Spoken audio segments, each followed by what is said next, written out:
Salut les curieux, bienvenue à J'essaye d'arrêter, comme toujours le seul balado dont l'objectif c'est d'arrêter de faire des podcasts, mais où on a beaucoup de difficultés parce que la curiosité nous pousse par les oreilles et on a de la misère à arrêter de parler avec des gens intéressants. Par contre, bonne nouvelle, chers amis, la gang, on va peut-être pouvoir arrêter finalement s'il y en a qui ont suivi l'épisode 2 avec François Chapelot sur le sexe biologique. Vous savez qu'on avait un défi d'envoyer une demande d'invitation à Michel Doré et après ça peut-être d'arrêter pour donner la réplique à François Chapelot. On a eu une réponse finalement après presque 2 semaines. Il avait refusé au début, mais là je me suis lancé dans un petit titillage courriel pour voir si je pouvais essayer de le twister son esprit. Et il est en train de réfléchir, donc peut-être qu'on aura le privilège d'avoir Michel Doré dans un prochain épisode. Mais là, évidemment, c'est un problème parce que entre-temps, je vais être obligé de continuer un peu. Fait que là, vous allez être obligé de m'endurer pendant peut-être quelques épisodes encore qui sait à suivre. Mais je vais être honnête avec vous autres, tout le monde. Quand j'ai commencé à avoir trop de symptômes de mon trouble obsessif, de la curiosité compulsive, là, vers la mi-juin, là, j'étais plus capable de m'empêcher, les doigts m'allaient tout seuls. J'ai envoyé quand même une couple de demandes au début, en 2 jours, genre trois, quatre demandes. Et il y en a une qui finalement s'est concrétisée après les vacances de la personne qu'on va rejoindre aujourd'hui. Il s'agit d'une personne qui a été au cœur, en fait, du débat, si on veut, public autour de la crise du logement dont tout le monde a entendu parler, je suis sûr, cet été au Québec. Il s'agit de Frédéric Lacroix, chercheur et auteur qui s'est passionné dans les dernières années beaucoup sur la question de la langue française et depuis je dirais peut-être autour de 4-5 dernières années, il me corrigera, plus sur la question de l'immigration. Et avec la question de la crise du logement, il a pris part à ce débat-là. Est-ce que c'est causé par l'immigration? C'est-tu autre chose, etc. Et ça m'avait, comme tout le monde, je pense, saisi comme débat au Québec, à quel point que c'était très sérieux dans les derniers mois. Et donc, je me suis dit, bon, ben là, étant donné que je souffre de curiosité compulsive, on va l'inviter et finalement, aujourd'hui, il sera avec nous. Donc, je vais pouvoir vous le présenter à l'instant. Nul autre que Frédéric Lacroix, auteur et chercheur. Frédéric Lacroix, merci beaucoup de vous joindre à nous aujourd'hui et bienvenue à J'essaye d'arrêter. Comment allez-vous ce soir? Bonjour, ça va très bien.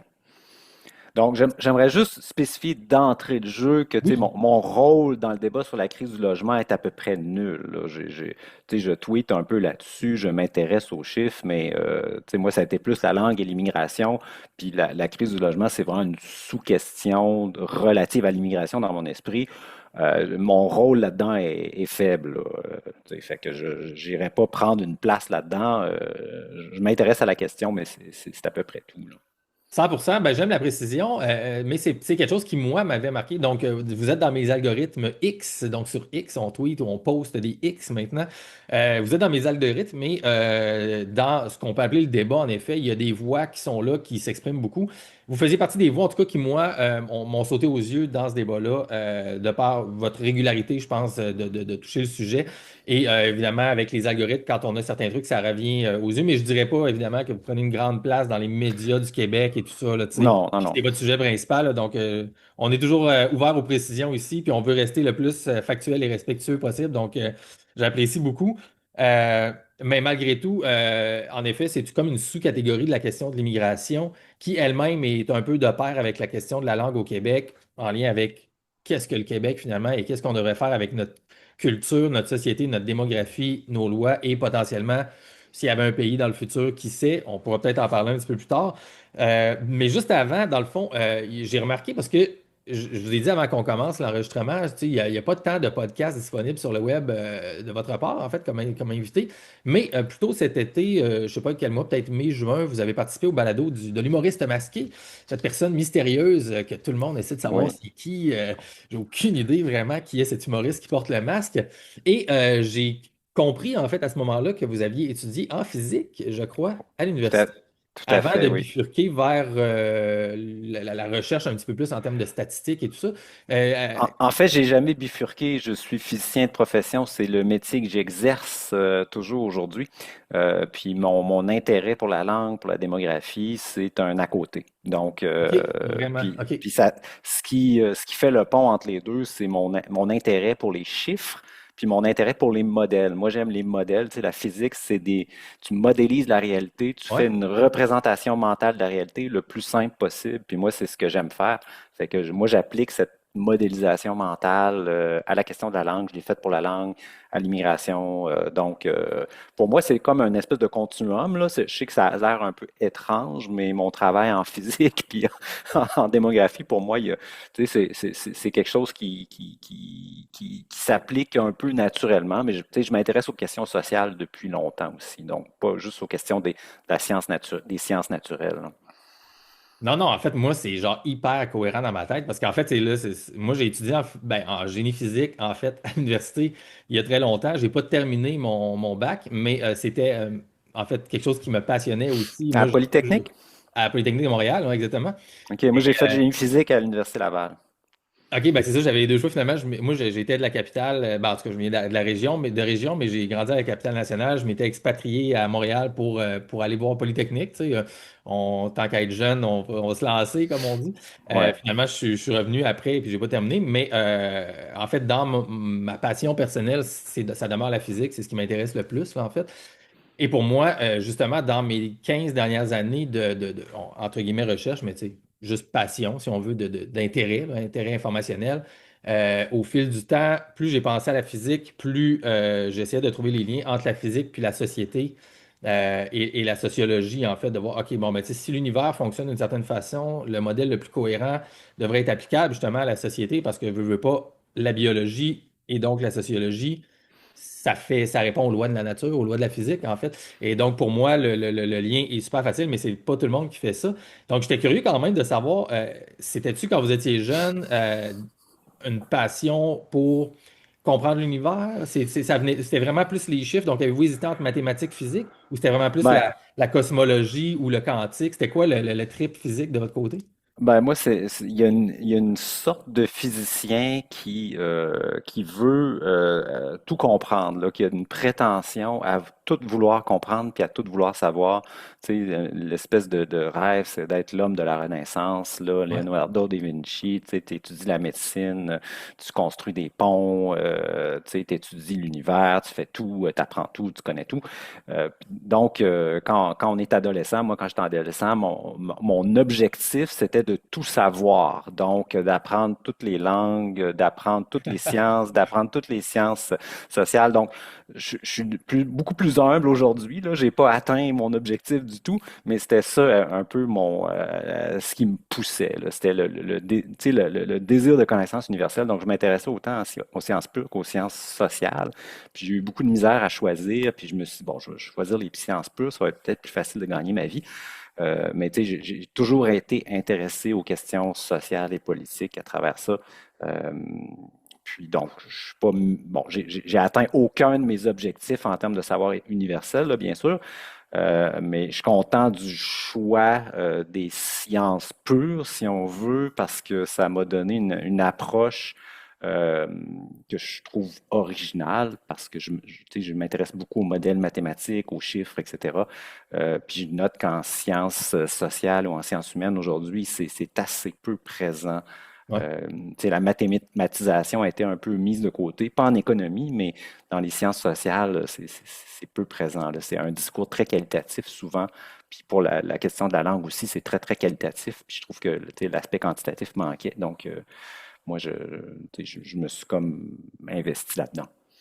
Malade, c'est tellement intéressant. J'ai envie de parler de ça pendant 2 heures de temps parce que c'est vraiment, ça me passionne au bout. Moi, en fait, je me suis rendu compte avec le temps que ce qui manquait, je trouvais dans la physique, c'était l'aspect de la biologie. Je trouvais que toutes les théories physiques et tout ça manquaient d'adresser directement la biologie et de par mes propres intérêts, en tout cas, j'ai focusé sur la biophysique finalement. Et selon moi, la biophysique est comme c'est là qu'il y a un réel lien concret, pragmatique entre l'aspect qualitatif et l'aspect quantitatif par l'eau et le corps humain. Mais en tout cas, c'est tout un autre sujet, mais il y a beaucoup de recherches là, dans les dernières 10 années qui commencent à focuser là-dessus. Et moi, je pense que c'est là que la clé allait pour justement aller vers. Peut-être pas qu'on sera nous deux les hommes de la Renaissance, mais en tout cas qu'il y aura un prochain homme ou une femme de la Renaissance qui va finalement mettre le chapeau sur Ben, le bonhomme physique, là. j'ai plus du tout cette ambition-là. Tu sais, Ouais, c'est ça. contente de faire mon travail le mieux possible. Puis bon, tu sais, je m'intéresse à des questions sociales. Puis bon, j'essaie d'apporter un- Mais il y a du quelque chose de généralisme, en valable, là. fait. Tu sais, donc, moi, ce que je retiens de ça, c'est qu'il y a du généralisme dans la pensée et c'est ça qui vous permet d'avoir un point de vue intéressant sur la société. Parce qu'il y a des gens qui font des statistiques, mais ils sont très, très dans le détail, comme Ouais, ben, moi des gens qui font de la biomolécule, là, tu sais, puis qui sont dans le détail, mais qui n'ont pas le point de vue plus large sur la chimie, puis après ça, sur la bioélectricité. Donc, c'est le fun parce que vous avez un point de vue large qui vous permet de sauter un peu de créneau en créneau, tu sais. Moi, j'aime ça faire des synthèses. Tu sais, ma force, c'est de Ouais. faire un portrait synthétique. Donc, tu sais, je fais beaucoup de vulgarisation, mais c'est une synthèse, par exemple, de la dynamique linguistique. C'est ça que j'ai fait dans mon livre, là, Pourquoi la loi 101 est un échec. J'ai fait une synthèse du domaine. Euh, Moi, c'est ça qui m'intéresse surtout. Puis de rendre ça compréhensible pour les autres. En tout cas, j'essaie de rendre ça compréhensible tu sais, en l'expliquant en mettant comme un modèle mental que les gens peuvent comprendre pour dire, OK, c'est comme ça que ça fonctionne. Puis bien sûr, ça ne représente pas la réalité à 100%, mais tu sais, quand tu arrives à représenter la réalité assez finement puis à comprendre avec assez de détails, ben là, moi, je trouve ça satisfaisant. Vraiment. Puis, mais il y a quand même un petit côté, là, vous parlez en termes objectifs, là, tu sais, puis petit peu plus pragmatique, scientifique, mais il y a un petit côté quand même activiste engagé là-dedans, surtout sur vos publications sur X. Des fois, quand ça se répond et tout ça, on n'a t'as pas le choix, là, tu sais, mais on vous lit, puis on est comme, ah, il y a un petit côté, ça lance des pins à gauche, à droite des fois, puis il y a un ton qui devient des fois, quand le débat progresse là, longtemps, là, on sent que ça va de plus en plus sec, entre autres sur la question de l'immigration et même la crise du logement, mais vraiment plus l'immigration. Des fois, y a-t-il une. Est-ce que y a-t-il une impatience peut-être? Est-ce qu'il y a un manque d'écoute ou Ah, de résonance ou, en immigration, ben, moi, j'essaie d'être tu sais, le plus poli et factuel possible. Bon, des fois, je suis juste un être humain, puis des fois, peut-être que je pareil pour faillis à moi? la tâche. Euh, mais moi, je l'ai expliqué à quelques reprises, je pense, c'est que moi, j'ai fait mon doctorat à McGill. Puis tu sais, j'ai été confronté. Moi, je venais de Québec, j'étais dans un milieu 100% francophone. Il y avait, tu sais, la culture était très claire, la langue était très claire. J'arrive à McGill, à Montréal, puis là, je suis dans un milieu où l'existence du Québec français est niée et même méprisée, tu sais, de façon soit un peu cachée, soit même parfois complètement ouverte et assumée puis décomplexée. Puis Même au moi, sein, ça m'a mettons, des professeurs ou de l'institution ou plus par les ah, élèves?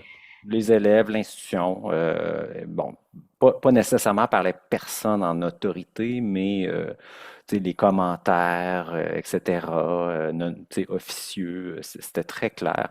Il y avait vraiment un mépris parfois ouvert, là. Puis ça m'a vraiment surpris. Tu sais, moi qui j'avais jamais imaginé ça, d'être à Montréal puis d'être avec des gens qui sont pas capables de dire bonjour, qui ont grandi à Montréal. Donc, ça m'a vraiment interpellé. Puis moi, en fait, je suis jamais revenu de ce choc-là. Tu sais, j'ai toujours cherché à le comprendre. Donc, c'est l'origine de ma passion pour la question linguistique. C'est ça, c'est ce choc-là. J'ai jamais compris, en fait, l'espèce de manque d'ouverture de plusieurs de mes collègues là-bas tu sais, qui, ne, qui étaient au Québec puis qui n'en profitaient pas, à mon sens, ou qui avaient un mépris ouvert pour le Québec, ce qui était quand même, il faut quand même le faire. Donc, j'ai cherché vraiment à comprendre ça. Euh, Puis, tu sais, je suis devenu très sensible à la question linguistique, puis tu sais, c'est très sensible à la question identitaire, pour utiliser ce mot-là, la question de l'existence du peuple québécois, etc. Donc, moi, je m'identifie comme, tu sais, comme Québécois. Euh, Puis je porte ça, puis tu sais, j'essaie de le défendre comme je peux. Euh, donc, je ne sais pas si ça répond à la question. Ouais, ouais, ah ouais, Puis je suis un peu exaspéré par le débat sur l'immigration.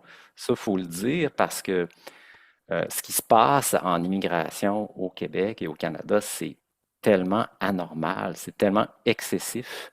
Puis il y a tout un travail de normalisation médiatique qui se fait où on essaie de faire semblant qu'il ne se passe rien, alors que la situation, de mon point de vue, est extrêmement grave. Quand on regarde toutes les données factuelles, c'est hallucinant ce qui se passe. Puis donc, le déni de la réalité de ce qui se passe m'énerve au plus haut point. Donc, Ben, c'est pas du déni dans leur point de vue, c'est de l'ouverture à l'enrichissement de la société du Québec et du Canada. Voyons, ça dépend moi, du je point pense de que vue. c'est un déni. Il y a tout un système médiatique qui cherche à brouiller notre lecture de la réalité, puis de nous convaincre qu'il se passe rien, alors qu'il se passe des choses très graves. Donc, moi, je Ben, pense qu'il faut. C'est pour ça que j'insiste parfois, donc j'interviens sur X, puis j'insiste pour pointer du doigt, OK, l'immigration dans ce dossier-là, par exemple, la crise dans les écoles. Les médias présentent ça comme si il y a une croissance d'élèves, il manque d'écoles, il manque de professeurs, puis le lien avec les volumes d'immigration excessifs c'était n'est pas, presque hein? jamais fait. Il Ouais. est jamais fait, à peu près. Des fois, il le mentionne, mais c'est comme un facteur secondaire, alors que c'est le facteur principal. Même chose pour la crise du logement. Donc, c'est, à mon sens, le facteur principal. C'est à peu près 80% de l'explication de la crise du logement. C'est pas le seul facteur, mais si tu enlèves ce facteur-là, la crise du logement aurait une toute autre dimension. Elle serait beaucoup plus contenue. Puis, tous les dossiers, les services de santé, c'est la même chose. Donc, Ben, on va, je pense, les passer en fait, puis peut-être on va commencer un peu par l'immigration, juste pour aller un petit peu plus loin là-dedans, puis on reparlera aussi de la langue après, et on verra, en tout cas, jusqu'où on peut se rendre. Mais je voulais rebondir juste avant sur votre expérience, parce que moi, quand je suis allé à Montréal, je suis revenu, mais après ça, je suis reparti 11 ans à Montréal aussi, j'ai resté 11 ans là-bas. Et c'est la même chose, en fait. Moi, puis par 100% de transparence, on en parlera dans la loi 101 tout à l'heure, mais moi, j'ai fait le cégep en anglais à Québec, à Saint-Laurent, tu sais. Et après ça, quand je suis allé à Montréal, pour moi, c'était juste un outil, tu sais. Il n'y avait aucune question ouais, mais vous de êtes allé m'incorporer à. étudier en anglais à Montréal après? Non, non, j'étais allé Non, en à français. Polytechnique. OK. Non, je suis revenu, je suis retourné après. J'ai fait dans le spectacle. Donc, je suis retourné dans le milieu de l'entertainment à Montréal, dans OK. le domaine de l'humour et de l'acting. Et je me suis mis à faire des spectacles en anglais parce que j'avais le vocabulaire pour le faire et tout ça. Fait que j'ai fait peut-être 50 shows en anglais dans la communauté anglophone de Montréal. C'était super cool là, parce que tu as une expérience vraiment internationale au Québec, dans le centre-ville de Montréal. Mais quand je me suis mis à me tenir un peu avec les gens anglophones et que là, j'ai compris la différence culturelle et que j'ai reçu aussi finalement des feedbacks culturels totalement qui niaient un petit peu là, tu sais, de la réalité du Québec. Et ces gens-là avaient aucune idée finalement de qu'est-ce que c'est le Québec si on parle de la province à l'extérieur de la grande région de Montréal. Ces gens-là ne comprennent pas à quel point le Québec, c'est pas Montréal. Et le reste du Québec, souvent les gens de région qui n'ont pas été à Montréal tant que ça, ne comprennent pas à quel point Montréal, c'est pas le Québec non plus et c'est différent. Et je suis encore aussi à ce jour, ça m'a marqué vraiment. Et c'est une des choses qui fait que le sujet et du nationalisme là, à différents niveaux m'intéresse énormément. C'est mon expérience aussi à Montréal, le clash de régions, là, du Saguenay-Lac-Saint-Jean, je viens du lac, puis après ça, de vivre à Québec et là, d'arriver à Montréal et de vivre dans le milieu anglophone, ça frappe vraiment. Ben, Puis c'est les ça. gens qui ne l'ont pas vécu, ils ne comprennent pas le clash. Moi, je remercie McGill pour mon éveil nationaliste. Euh, C'est ça. puis je recommande à tout le monde d'aller faire un stage là-bas puis ça accélérerait beaucoup la prise de conscience, d'après moi, de plusieurs qui vivent à Québec ou en région puis qui n'ont pas trop conscience, tu sais, de la réalité profonde du Québec, si on veut, là.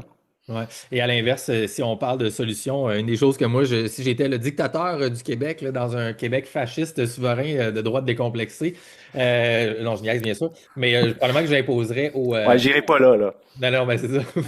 Probablement que j'imposerais l'inverse, en fait, des gens du centre-ville de Montréal et tout ça, de devoir aller faire des stages en région et d'aller se franciser en région et de faire vivre les régions un peu de façon comme un service armé, là, mais tu sais, un service de régionalisation pour que les gens comprennent un peu dans quel monde ils vivent. Mais bref, je ne serai pas dictateur d'ici demain, on y reviendra. Donc, avant de. On va probablement parler en premier de la crise du logement parce que c'est le sujet qui m'avait le plus accroché quand je vous ai écrit, mais avant, mettons, plus largement, c'est un portrait global de la situation de l'immigration, mettons, en quelques phrases ou quelques minutes. Ce serait quoi selon vous? Parce que moi, depuis, j'ai envie de dire 2019, le truc qui est arrivé qui m'a frappé pour pouvoir projeter dans le temps, c'était quoi l'objectif, là, tu sais, mettons, disons, du fédéral pour rester pas trop conspirationniste, mais l'objectif du fédéral, mettons, c'était associé avec le think tank qui a produit l'initiative du siècle, le Ouais. Century Initiative. Je crois que c'était dans cette année-là, 2018-2019. Et là, c'était l'objectif de faire du C'est Canada un pays, 2017, ça c'est même 2017 avant. 2016-2017, ouais. Bon, tu sais, l'objectif de faire du Canada un pays de 100 millions d'habitants avant, je pense, 2100, si je ne me trompe pas. Donc là, Ouais. j'étais comme, oh my God, OK, là, on est gros. Évidemment, le Parti libéral du Canada disait que c'était pas deux, tu sais, etc. Mais finalement, avec les années, tu te rends Non, compte que ça a aucun c'est lien, non, non. c'est de même, puis finalement, C'est il les achète mêmes ça, là, tu sais. personnes, C'est ils ça. travaillent pour Carney, les gens dans ce think tank-là, il y en a un qui travaille pour Carney, tu sais, ils sont tous contributeurs au Parti libéral, mais il n'y a aucun lien, bien C'est sûr. ça, il n'y a aucun lien. Il faudrait croire ça. Voilà. Qu'en est-il de cette initiative-là? À quel point ça impacte le Québec et plus largement votre impression sur l'immigration actuelle, là, un peu plus loin de ce que vous nous avez dit déjà à date? Ouais, ben en fait, quand on regarde, moi quand je regarde, tu sais, je pense à la question de l'immigration, je ne sais plus à quoi sert la politique d'immigration du Québec. Il y a une politique d'immigration au Canada, il y a une politique d'immigration au Québec. Le Québec contrôle une partie de l'immigration.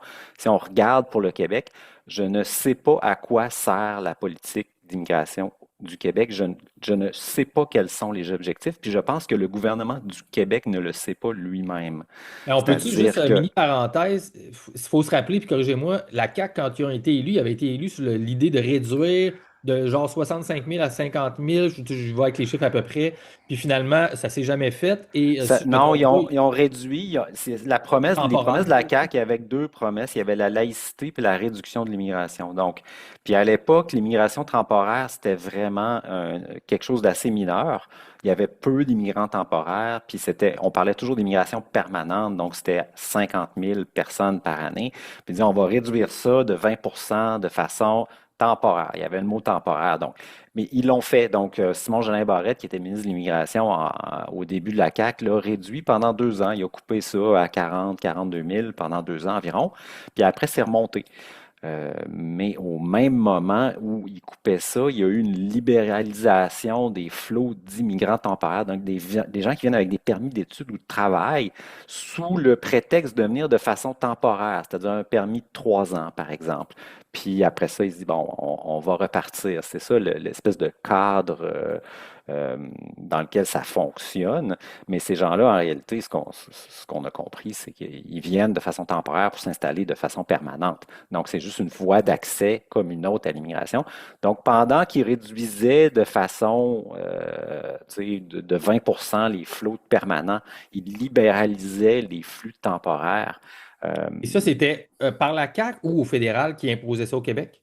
les deux, en fait, parce que OK. le fédéral a commencé à attribuer des permis d'études à quiconque en faisait la demande, en fait, à partir de 2014. Puis des permis de travail, ils ont ouvert les vannes des permis de travail aussi. Puis la CAQ a fait du lobbying pour que Ottawa accorde plus de permis de travail dans les entreprises, fasse sauter des limites, parce qu'il y avait une limite de 10 de travailleurs temporaires par entreprise, par exemple. Puis Jean Boulet, qui était ministre du Travail, a fait du lobbying à Ottawa pour passer ça à 20 etc. Donc, la OK. CAQ a travaillé fort pour augmenter les flux temporaires, tout en prétendant qu'il était en train de réduire la migration. Donc, la CAQ nous a toujours servi un double Un discours, où double d'un discours, c'est ça. côté, oui, il parlait des deux côtés de la bouche. D'un côté, à leur électorat, il disait on réduit l'immigration en parlant d'immigration temporaire. De l'autre, il était en train de libéraliser des flux des temporaires. Euh, mais tu sais, le statut, l'étiquette qu'on colle sur l'immigrant temporaire ou permanent n'est pas importante à mes yeux parce que la personne est là, elle consomme des services, elle doit se loger, elle doit manger, elle doit envoyer ses enfants à l'école. Souvent, dans l'immigration temporaire, elle ne parle pas français, donc elle anglicise les milieux. Donc, le statut bureaucratique de l'immigrant n'est pas important. Puis la CAQ s'est toujours cachée derrière le fait que c'était des temporaires pour dire, pas, tu sais, ça n'existe pas, c'est pas grave. Est-ce qu'on pourrait Puis dire que c'est important dans la mesure où la temporalité est respectée? Tu sais, dans le sens que si vraiment c'est temporaire, donc il y a réellement une différence entre les temporaires et les permanents. Dans ce cas, les permanents sont là, puis on sait qu'ils vont rester 20 ans ou jusqu'à leur mort. Et puis il y a peut-être avoir le droit de faire venir quelqu'un. Si un temporaire, tu es là, tu n'as pas le droit de faire venir ta famille. Et dans 3 ans, tu t'en vas, c'est sûr. Puis si c'est respecté, là, il y aurait quand même une différence importante de statut. Mais c'est vrai que dans la Ben, consommation, en action, là, ils consomment. Là. Ouais. dans mon esprit, non, parce que ces gens-là sont là, puis ils ont un impact sur le milieu de vie. Donc, Ouais, le c'est sûr. statut bureaucratique est pas important pour moi. Pour l'impact sur la dynamique linguistique, par exemple, la personne va être là, puis elle va angliciser Montréal ou les régions, tu sais, peu importe l'étiquette qu'on lui colle. Donc, pour moi, la question du temporaire ou permanent, c'est vraiment un écran de fumée dont la CAQ s'est servie OK. pour nous en passer une petite vite. Puis, moi, je comprends ce qu'ils ont fait, c'est qu'ils ont été à l'écoute de façon très, très obséquieuse des besoins du patronat. Ils ont vraiment fait tout ce que le patronat désirait pendant des années et des années. Ils disaient, ah, faites sauter les limites. Ils faisaient sauter les limites. Augmenter les seuils. Ils augmentaient les seuils. Sans tenir compte, en fait, du portrait global, donc du bien commun, sans tenir compte OK, on augmente les seuils, on fait venir, là on est rendu à 616 000, aux dernières nouvelles, on avait plus de 600 000 temporaires. Donc, ils n'ont jamais calculé, OK, ces temporaires-là, ils ont des enfants, OK? Ils vont envoyer combien d'enfants dans les écoles? Oh, il faut qu'on se mette à construire des écoles en malade parce qu'on ne peut pas scolariser ces enfants-là. Oh, les services de santé, ça ne fonctionne pas. Il va falloir soigner ces gens-là. Il n'y a jamais eu de calcul pour l'ensemble de la chaîne des services sociaux. Ça a toujours été une vision en silo où on sert les intérêts du patronat, on enrichit les entreprises, puis le reste de la société, on s'en fiche complètement. Donc, le On a juste à gouvernement, faire venir des immigrants pour construire des écoles, puis construire non, des mais nouvelles maisons. tu sais, Non, mais la c'est le CAQ, raisonnement, tu sais, mais c'est un de raisonnement gauche, tu sais. ultra simpliste. Ben oui. C'est ultra simpliste, puis c'est pas comme ça que ça marche. Puis la CAQ a complètement failli à la tâche de gouverner, à mon sens. Ils ont agi comme un espèce de lobby patronal. On répond aux désirs du patronat, puis c'est tout. Il y a pas eu de réflexion de quel ordre, tu sais, sur la question linguistique, on vit une catastrophe. Dans les services publics, on vit tu sais, un effondrement des services publics. En logement, c'est l'enfer. Moi, j'ai 3 enfants. Tu sais, je m'intéresse à la question du logement parce que je me dis, mais comment est-ce que mes enfants vont faire? Tu n'as plus accès à la propriété aujourd'hui, à moins d'être riche puis de dire, OK, j'ai 3 enfants, il faut que je leur donne à peu près 100 000 chacun ou 200 000 chacun pour qu'ils puissent s'acheter une maison. Parce que si ils font juste accumuler de l'argent avec leur travail, ça ne suffit pas, ça ne suffit plus, là. C'est plus le travail ne suffit plus à avoir accès à la propriété pour les jeunes. Donc, moi, c'est une question que je trouve épouvantable, ce qu'on fait, ce qu'on leur fait. Euh, donc, à mon sens, la CAQ a complètement failli en termes de gouvernance. Ils n'ont pas gouverné en fonction des intérêts de la société. Ils ont fait ça en fonction du patronat pendant des années, de façon servile. Je pense que le mot n'est pas trop fort. Puis en se soumettant complètement aux impératifs fédéraux, c'est-à-dire qu'ils ont fait la carpette devant Ottawa sans jamais défendre les intérêts du Québec réellement, outre que euh, le nationalisme verbal. Je pense que Pascal Bérubé utilisait cette expression-là. Là, c'est des nationalistes verbaux, c'est-à-dire on fait un discours, puis les actions ne suivent pas. Donc, c'est un discours, on rassure l'électorat, on leur dit des choses, mais les actions ne suivent pas ou les actions sont discordantes par rapport au discours. Donc, on voit ça constamment. Puis en immigration, c'est juste spectaculaire, la discordance entre les actions puis le discours du gouvernement du Québec. C'est juste c'est effrayant l'écart qui est entre les deux, la dissonance qui est entre les deux. Là. Je pense que c'est la pire dissonance. Je ne suis pas au courant de quelque chose, un plus grand écart intellectuel entre les paroles et les actes pour un gouvernement du Québec dans un autre domaine. Je ne sais pas quand est-ce que c'est arrivé. Il faut remonter dans l'histoire, je ne sais pas, à l'Acte d'Union ou je ne sais pas quand. Là. Donc, à mon sens, ce qui se passe, c'est très grave. La situation du Québec est très, très mauvaise. Puis, ça a été essentiel, ça a été le fruit du travail d'Ottawa, tu sais, Ottawa qui ne veut pas notre bien. Moi, je pense que c'est clair qu'Ottawa ne veut pas le bien du Québec. Est-ce qu'Ottawa veut le mal du Québec? Bon, c'est toujours délicat de spéculer là-dessus, mais je pense que quand on regarde les gestes, c'est clair qu'il n'y a pas de bienveillance dans l'action d'Ottawa parce que quand Québec se plaint, il ne se passe jamais rien. Mais quand l'Ontario se plaint, là, il y a de l'action. Donc, on a vu ça avec la crise de Roxham, par exemple. Le Québec s'est plaint pendant des années, il ne se passait absolument rien. Mais quand ça a débordé en Ontario, l'action a suivi très rapidement. Euh, donc, il n'y a pas d'intention bienveillante de la part d'Ottawa euh, à notre égard. Donc, puis il y a eu à mon sens, un mensonge de la part de M. Legault, c'est-à-dire qu'il a refusé de faire face à la réalité pendant des années, puis il y a des discours soporifiques pour nous endormir, puis pour camoufler la gravité de la situation. Donc, moi, c'est ce que je lui reproche. Non, je comprends très bien. Merci beaucoup. En fait, tu sais, la chose que ça m'allume dans ça, c'est l'impact, en fait, sur la société. Là, on parle du point de vue économique, mais c'est ça, comme vous dites, dans le fond, l'idée, c'est de considérer plus que juste le point de vue économique. C'est le Ouais, point de vue ouais. culturel, le point de vue social, du tissu social et tout ça, le point de vue tu sais, des institutions, même de la stabilité matérielle des infrastructures. Là, tu sais, plus il y a de routes, plus il y a de gens qui roulent sur la route, plus ça s'effrite, puis on a déjà des vieilles infrastructures, tu sais, puis des choses qu'il faut renouveler et tout ça. Donc, j'imagine que du point de vue d'un économiste qui travaille sur l'économie, tu sais, donc là, j'avais parlé de la petite controverse avec le podcast Yann et Frank et de Vincent Gelozo, qui était un peu votre alter ego là, par rapport à la question de la crise du logement versus est-ce que c'est causé par l'immigration ou pas. Donc, si on voit que j'imagine qu'il y a des marqueurs économiques comme la question du PIB et tout ça, que s'il y a plus d'immigrants, on peut plus produire. Et donc, en théorie, ça doit être meilleur pour une nation ou une province, dans le cas comme le Québec. Est-ce que si on avait une meilleure, mettons, on garde la même quantité d'immigrants qui viennent, mais si on prend, mettons, le cas du logement, si on a une meilleure gestion de l'offre, donc on a une meilleure libéralisation de la construction d'offres de logement, ça va balancer et donc la grande quantité d'immigrants va pouvoir être mieux logés et donc on va tous en bénéficier, on va bénéficier des avantages de l'immigration. C'est un petit peu son argument à Vincent Gelozo. En gros, est-ce que vous voyez que tu sais, il y a-tu, oui, il y aurait quand même du gros positif ou si juste la question du nombre en tant que tel, peu importe leur logement ou leur situation matérielle à eux, est problématique dans le cas du Québec, mettons. Ben, il y a beaucoup de questions dans votre question, là. Mais je dirais que pour le Century Initiative, tu sais, qui a travaillé à faire augmenter les seuils d'immigration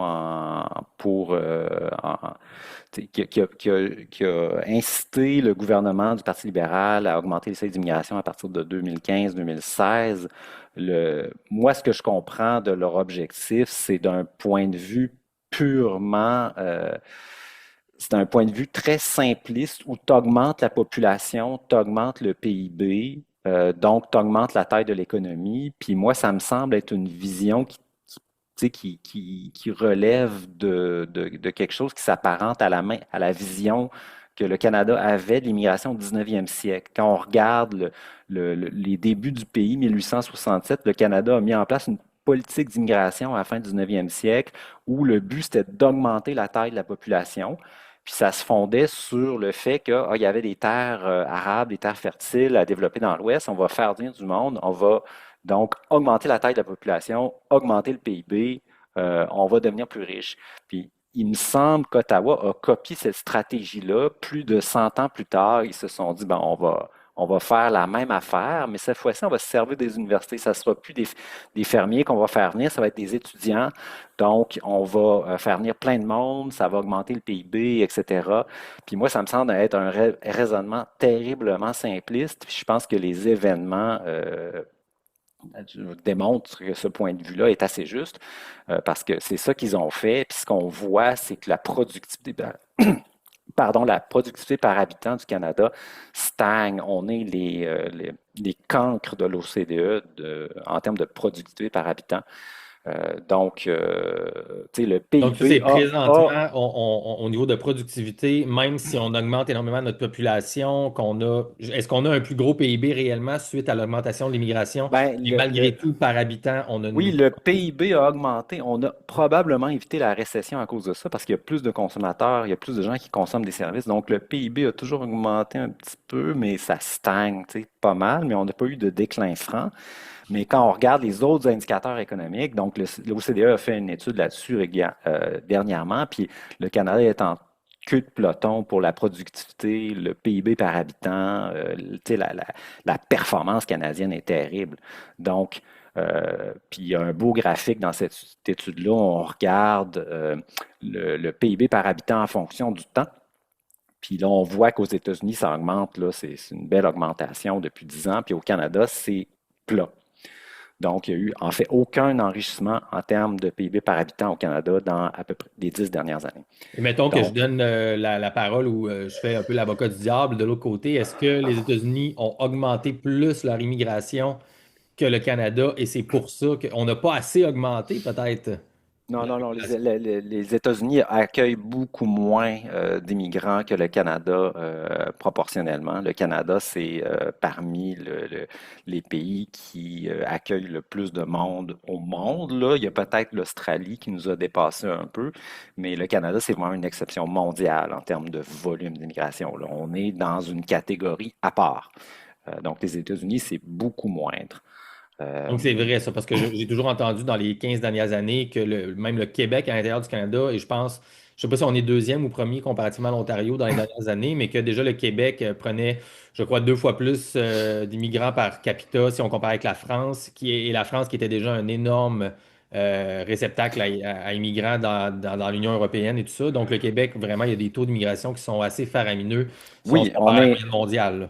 oui, oui, on est une anomalie mondiale en termes d'immigration par capita. C'est quelque chose, moi, c'est pour ça que je pense que c'est tout à fait excessif. Quand on regarde à des pays comparables de l'OCDE, il y a peut-être juste l'Australie qui est dans la même catégorie.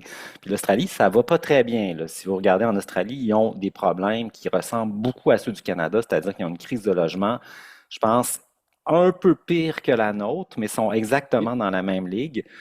Économiquement, ça va pas très bien, etc. Donc, on a copié les mêmes choses, on a fait les mêmes choses que l'Australie, puis on se retrouve dans une situation économique assez désastreuse, à mon avis. Puis, ce qu'il faut comprendre, par exemple, le taux de croissance du Québec, l'ISQ disait en 2023-2024, le taux de croissance de la population du Québec, ça a été de 2,3%. Puis 2,3%, quand on regarde mondialement ce que ça signifie, ça nous classe parmi des pays en Afrique. Un taux de Genre croissance comme ça. 1,5 à 2 millions quasiment, là. Si excuse-moi, 150 000 à 200 000, dans le fond, Bon, c'est ça. on a fait 200 000 personnes par année, par exemple, en 2022, 2023, 2024, on faisait à peu près 200 000 nouvelles personnes par année. Donc, relativement à la population du Québec, 2023-2024, c'est 2,3%. Puis, il faut aller en Afrique pour trouver des pays dont le taux de croissance est similaire. Puis, Puis eux, et par historique. leur explosion de natalité énorme, ils ont comme leur baby boom africain depuis quelques décennies, je pense, là. Oui, c'est ça. Ils ont une natalité hors de contrôle en Afrique, puis je veux dire, il n'y a aucun pays en Afrique qui va bien économiquement. Tu sais, une croissance excessive ne mène pas à la richesse.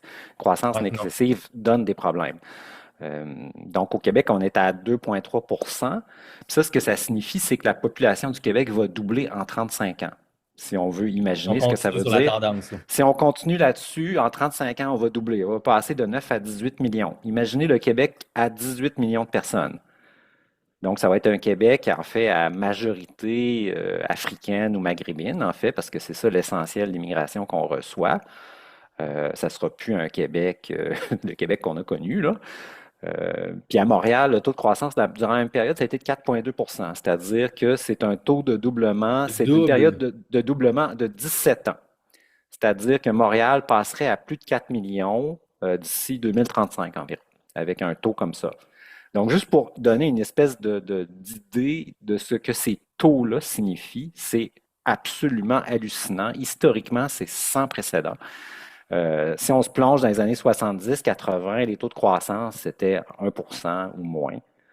Euh, Puis au baby boom, c'est vrai qu'au baby boom, on a eu des taux de croissance comparables ou un petit peu inférieurs durant le baby boom dans les années À ce qu'on connaît 50 présentement, mettons un 2 à ce, à ce qu'on connaît, mais la nuance très importante ici, c'était que les bébés naissaient dans des familles. C'était une croissance C'est ça. organique. Donc, Ouais, bon, les gens diront que c'était pas mal imposé par le clergé et l'aspect socialiste et religieux du Québec. Donc, c'était probablement poussé, probablement que c'était pas 100% organique, là, mais dans le sens que c'était biologiquement ancré ou géographiquement Ben, ancré dans, ce que je dans veux dire, c'est une croissance de la la population population elle-même. native. Ça n'a pas été imposé de l'extérieur. Donc, les bébés naissaient dans les familles, ils occupaient des logements, ils déménageaient quand la famille devenait trop grosse, s'il y avait les moyens. Des fois, il n'y avait pas les moyens. Donc, on connaît toutes les histoires de cette période-là. Ouais. Mais ça n'a pas provoqué. Puis, c'était des gens aussi qui avaient notre langue, notre culture. Donc, ça a permis, tu sais, il n'y avait pas de rupture culturelle, ça n'a pas entraîné un bouleversement, ça a entraîné, bon, un bouleversement social, mais c'est une autre question, mais c'était pas une arrivée de gens de l'extérieur à intégrer, à soigner, à scolariser, etc. Donc, c'était pas le même contexte. Puis donc, ce qui se passe aujourd'hui, c'est sans précédent dans l'histoire du Québec. On n'a jamais eu quelque chose comme ça. La croissance est due entièrement à l'immigration.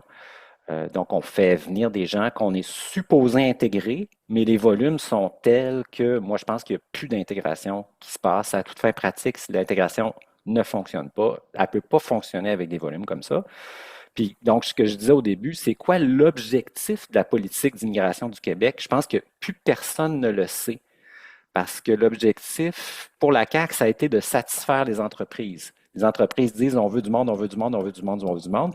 Donc, ils sautent en l'air, là, puis ils exigent du monde, du monde, du monde. La CAQ fournit, fournit, fournit, fournit. Le gouvernement du Canada aussi. Mais, tu sais, il n'y a pas plus de vision que ça. C'est quoi la vision? Il n'y a pas de vision. Moi, je vois pas où on s'en va. Puis si on se dit, tous les arguments économiques en faveur de l'immigration ont été démontés dans les dernières années. On dit ben, c'est un enrichissement. Ben, on voit très bien que c'est pas un enrichissement parce qu'on est en train, soit on stagne, soit on recule en termes d'enrichissement par personne. Le Canada ne s'améliore pas du tout depuis au moins 10 ans parce que l'immigration est excessive. On dilue le capital qu'on a. On fait venir plein de monde, donc on dilue la richesse qu'on a avec un excès de personnes. Euh, L'autre argument, c'était, ben, là, les Québécois font plus d'enfants. Bon, ce qui est faux. Ils font plus d'enfants, fait qu'il faut faire venir du monde pour remplacer le déficit de naissance. Puis quand tu regardes les chiffres, en fait, on fait venir bien plus de monde que nécessaire pour combler le manque de natalité. On est en train de faire croître la population du Québec à des taux historiquement Ben, c'est ça, sans parce que dans le précédent. fond, parce que vous avez dit que dans le fond, les taux sont comparables ou à peu près au moment des baby boomers des années whatever 20 à 50, quelque chose comme ça. Mais à ce moment-là, tout le monde était d'accord pour dire que c'était peut-être un peu excessif la croissance. Ben, tu sais, en tout cas, la croissance, même si c'était organique, c'était énorme, là, tu sais, que les femmes du Québec produisent autant de bébés et tout ça. Et Ben, là, ça, il y a eu un présentement, contre-coup après.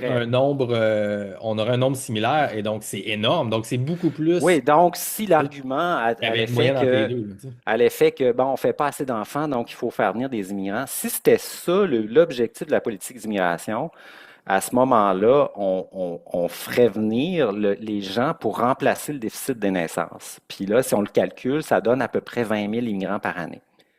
Là, on fait venir 200 000. On est à 10 fois le nombre requis pour faire une immigration de remplacement, donc combler le déficit des naissances.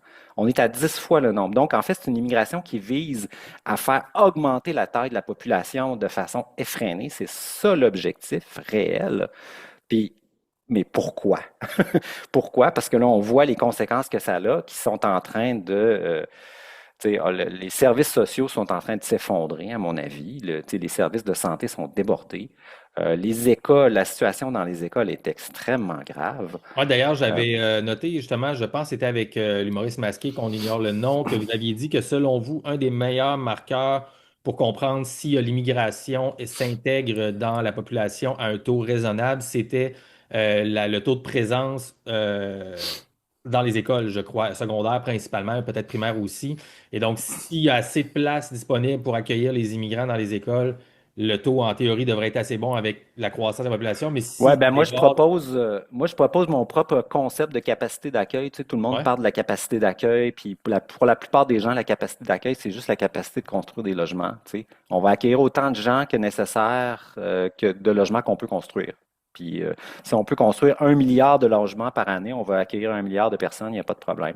Puis moi, je pense que c'est pas du tout correct comme concept de capacité d'accueil. Puis moi, ce que je propose, tu sais, si on veut que Si on pense que l'objectif de la politique d'immigration, c'est d'adjoindre du monde, d'intégrer du monde, donc d'accueillir du monde et tu sais, de les faire participer au nous, donc au peuple québécois, de les intégrer éventuellement dans le peuple québécois. C'est un long processus, mais ça peut se faire, à mon avis. À ce moment-là, ben, l'intégration passe beaucoup par les écoles, parce que c'est les enfants qui vont à l'école, puis c'est toute l'idée derrière la loi 101, c'est qu'on scolarise les gens en français, puis ils vont s'intégrer. Ouais. C'est une idée en rétrospective qui est un peu naïve, mais ça, c'est un autre sujet. Donc, on les intègre dans les écoles. Puis, pour s'intégrer, non seulement linguistiquement, mais culturellement, ben, il faut que ces enfants-là soient exposés à la société d'accueil, logiquement. Il faut qu'ils soient en contact avec des Québécois qui sont nés ici, puis qui vivent ici depuis longtemps, puis qui vont transmettre la culture par osmose. Il faut que ce processus-là ait lieu dans les écoles pendant assez longtemps pour que ces élèves-là deviennent éventuellement des Québécois. Donc, si c'est ça l'objectif de la politique d'immigration, c'est d'intégrer les immigrants, à ce moment-là, l'école joue un rôle central dans la politique d'immigration. Ce qui est intéressant, c'est qu'on ne parle jamais des écoles dans la politique d'immigration. Ça n'existe pas. Dans tous les objectifs de seuil, machin, la discussion sur les écoles est absente. Ben là, on en entend Ça, parler cet été en 2025 parce que là, on voit que moi, je lis des articles qui disent là, partout dans telle région, telle ville à Québec, faut créer des classes modulaires parce que les demandes dans les écoles explosent. Là, oui, c'est il y a ça, pas, il y mais a pas on de lien a. direct avec l'immigration, mais on sait que là, il faut créer des petites classes, puis là, il manque de professeurs, puis là, on va chercher des gens qui ont un Ben, secondaire 5 pour les former rapidement en 6 mois pour faire des enseignants. Il y a quelque chose qui se passe là, certain, là, tu sais. Fait que ben, on le le cœur voit, semble intéressant, là, tu sais. on le voit que c'est en train de déborder, on voit que c'est en train de sauter, les écoles, c'est en train d'exploser. On le voit, mais il n'y a pas de lien avec l'immigration qui est fait de façon explicite, puis il n'y a pas non plus de lien qui est fait à dire, OK, dans ces écoles-là, ben, il faut qu'il y ait des Québécois. S'il n'y a plus de Québécois dans les écoles, comment est-ce que l'intégration va se faire? Euh, tu sais, cette réflexion-là doit venir à un moment donné, puis on dirait qu'elle ne vient pas publiquement, elle n'est pas là. Donc, moi, je pousse ça beaucoup, j'en parle souvent, puis je pense que c'est vraiment crucial. Puis je pense que moi, ma capacité d'accueil, c'est simplement, faut accueillir un nombre d'immigrants qui fassent en sorte que les Québécois, là, d'origine, donc les élèves de troisième génération et plus, euh, soient majoritaires dans les classes, dans les écoles. Il faut qu'ils restent majoritaires. Si ce n'est pas le cas, à ce moment-là, il n'y aura pas d'intégration possible. Donc, on va scolariser des gens, mais qui vont vivre en vase clos, qui vont reproduire leur communauté, puis qui vont former un ghetto qui ne sera pas intégré au Québec. Puis c'est ce qu'on voit se produire partout dans la grande région de Montréal actuellement. C'est-à-dire que dans la grande région de Montréal, il y a plein d'écoles où il n'y a plus de Québécois. À toute fin pratique. Là, il y a des Ouais. écoles à Montréal, il y a des centaines d'écoles où les Québécois, donc les gens de troisième génération, quand je dis première, il y a les immigrants de première génération, de deuxième génération ou troisième génération, c'est le vocabulaire de Statistique Canada. Première génération, c'est né à OK. l'étranger. C'est ça, parce Deuxième, qu'en gé- fait, là, ce que j'entends sous ça, puis qui m'intéresse, puis que j'allais justement poser la question, j'entends une définition un peu de, entre guillemets, qu'est-ce qu'un Québécois, là, mettons au sens. Puis là, vous me dites que ça, c'est supporté par Immigration Canada. Donc, il y a comme première, Statistique deuxième, Canada, troisième ouais. génération. Statistique Canada, ouais, OK. Oui, c'est ça. Première, troisième, première, deuxième, troisième. Donc, OK. première née à l'extérieur du Canada, née au Canada, puis née au Canada de parents nés au Canada. Donc, ça, c'est les troisième générations. Donc, la C'est une, première génération, c'est ceux qui arrivent et qui ne sont pas nés au Canada. sont pas nés au Canada, c'est La ça. Les enfants deuxième, sont c'est nés à ceux que leurs l'étranger, parents sont sont, arrivés, ils sont nés ici. sont, les parents sont nés à l'étranger, eux sont nés ici. Puis, troisième, sont nés ici, les parents sont nés ici. Et donc, Donc, ça, selon c'est une Statistique Canada, définition. ça serait les Québécois, ben, en tout cas, les Ontariens, les C'est une Albertains, les Québécois. définition, Oui, tu sais, c'est une définition tiens, ça tient. opérationnelle, si on Ouais, veut. C'est pas nécessairement la définition culturelle, ça, c'est-à-dire la troisième génération, ça peut être très bien des gens qui s'identifient encore à l'Italie ou à la Grèce, on exact. s'entend. Sauf que normalement, en trois générations, le processus d'intégration, d'assimilation est pas mal complété au Canada, on sait ça. Donc, c'est un espèce de proxy, une variable qu'on peut utiliser qui vient des recensements. Puis ce qui est pratique, c'est que le ministère de l'Éducation la compile pour les écoles. Donc, on peut l'utiliser pour faire un espèce de portrait de ce qui est en train de se passer. Donc, moi, c'est ce que j'utilise. J'ai fait des analyses là-dessus pour essayer de comprendre, OK, dans les écoles, que se passe-t-il actuellement? Puis ce que je vois, c'est qu'à Montréal, par exemple, il y a des centaines d'écoles où les troisième générations, donc mettons les Québécois, là, pour faire court, Ouais. ne sont plus là, ne sont plus majoritaires. Puis il y a des écoles où c'est 99%, 98% d'immigrants, 95%. Puis quand on regarde, par exemple, à Laval, c'est rendu à peu près 70% d'immigrants dans les écoles publiques.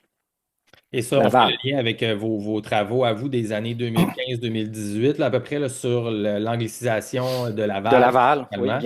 bien sûr, on a Et donc, c'était le nouveau bouleversé. West Island, là, c'était un peu votre expression dans ce temps-là. Oui, oui, c'est ça, la West Islandisation. Euh, on a complètement bouleversé, modifié la population de Laval dans les 20 dernières années. Avant, il y avait tu sais, des francophones, des Québécois francophones. Ils sont pas encore minoritaires, mais sont minoritaires dans les jeunes classes d'âge. Ça, c'est certain. Donc, ils sont minoritaires dans les écoles. Puis, ce qu'on voit, c'est que en tout cas, tous les échos qu'on a, c'est que l'intégration est en train de capoter complètement. Donc, à Laval, à Vaudreuil-Dorion, sur toute l'île de Montréal, puis c'est en train de déborder sur la rive sud. Donc, il y a eu des articles dans le Journal de Montréal sur Vaudreuil-Dorion où il disait, par exemple, que à la polyvalente là-bas, ben, les élèves utilisaient l'anglais comme langue commune. Ouais. Donc, je ne sais pas si vous avez vu passer ça. Oh, oui, il y a quelques. Ouais. L'anglais est devenu la langue commune parce que il n'y a plus assez de Québécois francophones pour établir un rapport de force démographique pour imposer le français, même à l'école française. On est dans les écoles françaises. Donc, la langue d'enseignement est le français, mais la langue de socialisation, la langue de la culture est l'anglais. Puis ça, c'est en train de faire tache d'huile dans toute la grande région de Montréal. Tu sais, Mhm. les échos qu'on a, il y a eu des chroniques là-dessus de Jean-François Lisée. Moi, il y a des gens qui m'écrivent. Je veux Les dire, chroniques de Jean-François Lisée étaient aussi, il y avait le penchant beaucoup sur on pourrait dire quasiment le racisme anti-québécois, ou en tout cas, à tout le moins la discrimination contre les Québécois ouais, les d'histoire, Kebs, tu sais, les Kebs, ils appellent comme. les Kebs, là, ouais. Pour eux, ça semble Ben, négatif. c'est. C'est drôle parce que dans mon temps, à Kebs, c'était pas négatif, mais on l'assumait nous-mêmes. Tu sais, on avait moi, je viens du milieu du basketball un petit peu, puis j'ai graffité dans l'univers du rap, du hip-hop pas mal. Tu sais, j'étais de cette génération-là. Nous autres, c'était comme notre Led Zeppelin, puis notre rock and roll. Tu sais, nous autres, c'était un peu le rap là, dans les années 90-2000. Puis on avait l'univers du rap Keb, mais pour nous autres, c'était positif. Tu sais. Mais là, c'est devenu un peu quasiment une insulte. Là. Ils se font traiter de Keb. Ouais, mais On croit que c'est les Québécois blancs. Tu sais. c'est le reflet du rapport de force démographique. C'est-à-dire qu'ils sont rendus minoritaires, puis c'est pas une culture qui est respectée. Moi, je pense, là, tu sais, sans dire que tout le monde ne la respecte pas, mais il y a un mépris. Manifestement, il y a un mépris qui est associé à la culture québécoise parce que c'est une culture, tu sais, de perdants, de gens qui ont échoué l'indépendance deux fois, qui sont rendus minoritaires, que le Canada méprise. Puis ça, c'est intégré par les immigrants qui s'installent. Ils voient bien que le Canada nous méprise, puis ils intègrent ça. Donc, je ne dis pas que c'est le fait de tout le monde, mais je pense que c'est quelque chose qui est de plus en plus présent dans de plus en plus des écoles, de plus en plus d'écoles partout dans la grande région de Montréal. Puis donc, moi, je pense que l'intégration par l'école est en train de capoter à très grande échelle. Puis là, je dis ça, mais c'est fondé sur beaucoup d'anecdotes. Puis là, Ouais. on n'a pas d'études à cet effet. Fait que moi, je me suis exprimé souvent en disant, ben voyons, ça prend une étude. Il faut que le ministère de l'Éducation, il faut que le gouvernement fasse une étude à large échelle là-dessus. Il faut savoir ce qui se passe. Très Puis intéressant. Puis c'est quoi il ne y se a-t-il une passe rien. réponse? Il ne se passe rien. Personne ne s'est mouillé, personne n'ose faire ça, tout le monde se défile, ce qui est en soi fascinant parce qu'ils ne veulent pas la réponse, selon moi. Mais moi, je pense que ça prend une étude à grande échelle pour nous dire, OK, qu'est-ce qui se passe dans les écoles? Puis est-ce qu'il y a un seuil démographique à partir duquel l'intégration ne marche plus? Moi, je pense que oui. Je pense que ça prend une majorité franche, tu sais, de Ah oui. troisième génération pour qu'il y ait intégration. On ne sait pas c'est quoi le seuil, mais tu sais, moi, j'ai l'impression que si on se fie aux données linguistiques, on sait que ça prend un seuil d'à peu près 80% de francophones pour que les transferts linguistiques des allophones aillent vers le français plutôt que l'anglais. Donc, c'est 80% en termes de dynamique linguistique. Donc, moi, je pense que dans les écoles, ça doit être à peu près similaire. Euh, donc, ça veut dire que, puis là, si on regarde globalement au Québec, on est rendu à peu près 30, on doit être à 37% cette année-ci d'immigrants dans les écoles. au Québec globalement. On est à 37, ça augmente à, j'oublie le chiffre, là, mais ça augmente assez rapidement. C'est comme 0,5% ou Excusez-moi, 1% par pouvez-vous année répéter parce que j'ai eu une absence mentale. 37%, c'était le pourcentage de. d'immigrants dans les écoles, première et deuxième génération, Et on à parle la de grandeur du Québec.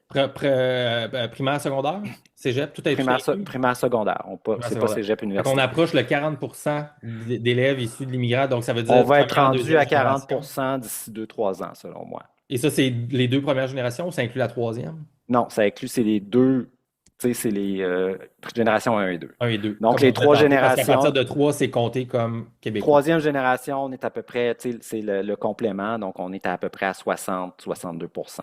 C'est ça. C'est Puis quand si même on good. regarde dans le passé, tu sais, ça évolue de façon très, très vite. Le pourcentage d'immigrants dans les écoles est en train d'exploser partout au Oh, Québec. ouais, ouais. Puis là, on regarde à Montréal, c'est 65%, Laval 70, Vaudreuil-Dorion 70, sur la rive sud de Montréal aussi, Longueuil, tout ça, on est rendu à peu près à 65. Donc, c'est incroyable ce qui se passe en fait. Puis à Québec aussi, j'ai regardé les chiffres pour Québec, Sherbrooke. Donc, c'est la même chose qui se passe en fait dans toutes les villes du Québec. Tu sais, les Québécois de souche, si on veut, ou les troisième génération, sont en train de fondre comme neige au soleil dans les écoles. Ils perdent leur rapport de force démographique. Puis je pense que dans le passé, ce qui a conduit à l'intégration des immigrants, puis il y a eu des exemples d'intégration qui fonctionnent. On en a, tu sais, des personnages publics d'origine immigrante qui se sont intégrés puis qui s'identifient comme Québécois. C'était dans un contexte où il y en avait peu. Donc, ils étaient Ouais, minoritaires dans pour l'école. Il n'y avait nommer, pas de choix. quelques personnes publiques là, tu sais, qu'on connaît, tu sais, Serge Fiori qu'on a perdu CD, c'est un Italien, tu sais. Ben, y a-tu quelqu'un de plus québécois que Serge Ouais, Fiori? là, je sais pas c'est son parcours, mais oui, il y a un Italien, il y a de l'Italien quelque part Ouais, dans son une ascendance, là. famille d'immigrants italiens qui est venu ici, qui s'est installé, mais il a adopté le pays et la langue, s'est intégré, puis il a aimé sa culture. Mais même si on pense à des gens comme Normand Brathwaite, là, tu sais, je vois avec les classiques, bien sûr, mais tu sais, Normand Brathwaite est un Québécois, Québécois, tu sais, 100%. Non, mais c'est ça. Donc, moi, je C'est pense que Joseph Facal, l'intégration, tu sais. c'est ça, l'intégration, l'assimilation peut se faire. C'est quelque chose de possible, mais faut offrir les conditions pour qu'elle se fasse. Puis ça veut dire que l'immigrant doit ne pas avoir le choix. Il doit avoir un rapport de force où, tu sais, la culture québécoise, la langue française s'impose et domine, puis lui, il s'intègre à ça pour s'intégrer au groupe. Puis à partir du moment où, tu sais, la culture québécoise et la langue française sont minoritaires, là, ben, l'intégration ne marche plus. Donc, moi, je pense que c'est ce qu'on voit se produire partout dans la grande région de Montréal parce que l'immigration est excessive. Moi, je pense, depuis 25 ans, on a vraiment exagéré les seuils d'immigration. C'est excessif. Puis on le voit avec le taux de croissance de la population. Donc, on a conduit une politique d'immigration à l'aveugle, sans se poser de questions, depuis au moins 20 ans ou 25 ans. C'est juste reconduit d'année en année, puis là, on augmente les seuils, puis les entreprises sont contentes, il y en manque toujours plus, puis il n'y a aucune réflexion de fond au gouvernement du Québec sur l'effet de tout ça, ou quel effet ça va avoir sur tous les services, sur l'intégration, qu'est-ce qui se passe dans les écoles. Il n'y a aucune réflexion. Donc, on a fait ça à l'aveugle, puis là, on est devant un désastre total, euh, très grave. Puis le déni persiste. C'est-à-dire qu'on n'est pas en train de dire, moi, je pense que ça prend un moratoire total sur l'immigration. Puis moi, je dis, bon, ça prend au moins 10 ans de zéro immigration, zéro rentrée. Peut-être, je ferai une exception pour les vrais réfugiés, là, les gens qui sont vraiment en situation désespérée. Ouais, selon ce Mais qui est supposé être des réfugiés puis la demande d'asile de base, là, selon les conventions internationales à la base, tu as des gens qui sont vraiment en détresse d'un dictateur ou d'un énorme problème. non, pas les gens qui servent du système d'asile pour contourner le système. Moi, ça serait C'est tu sais, ça. les vrais réfugiés, Solzhenitsyn, les gens qui sont persécutés. Là, C'est ça, exact. euh, Ou l'auteur, mais, là, tu sais, mais des caricatures, tu sais, des choses comme ça, des gens qui sont sur le bord de se faire harponner exactement, dans la rue, là, exactement. tu sais, Tu sais, les homosexuels dans les régimes islamiques, etc. bon. Les gens qui vont se faire zigouiller, on les accepte. Euh, donc, moi, ça serait ça. Mais sinon, dans les programmes d'immigration, ça serait zéro. Moi, je pense qu'on est rendu là. Ça prend un moratoire total parce que là, il faut prendre la mesure du désastre qu'on a provoqué. Puis, il faut faire le portrait de, OK, qu'est-ce qui se passe maintenant? Comment on va intégrer tous les gens qui sont ici? Qu'est-ce qui va se passer concrètement? Est-ce que l'anglais s'est établi comme langue commune partout dans le Grand Montréal, dans les écoles publiques, puis dans le fond, dans 20 ans, le français partout dans la région de Montréal va être quasiment disparu, parce que moi je pense que c'est ça qui s'en vient. Donc, comment on va Et si faire la pour que tendance ça se soit pas poursuit, ça? c'est difficile d'argumenter contre ça. Il y Non, en a mais c'est qui sont capables de évident. le faire, là. Tu sais, C'est la gang de la gauche, les activistes là, qui sont comme non, non, non. Tu sais, les gens, c'est pas vrai. Il y a des statistiques qui démontrent que les allophones et tout ça, ils parlent de ah, plus en mais plus français, mais t'es comme ils baragouinent quatre mots. Puis aussitôt qu'ils ont la chance, puis il y a personne qui les regarde, c'est comme les fantômes dans Mario Bros. Ils se mettent à parler anglais, là. Ils parlent anglais chez eux. non, mais si la langue véhiculaire dans les écoles, c'est l'anglais, à ce moment-là, ben, l'avenir est déjà là. Puis la question qu'on doit se poser, c'est comment est-ce qu'on peut faire en sorte d'éviter cet avenir qui est inscrit là, qu'on voit arriver.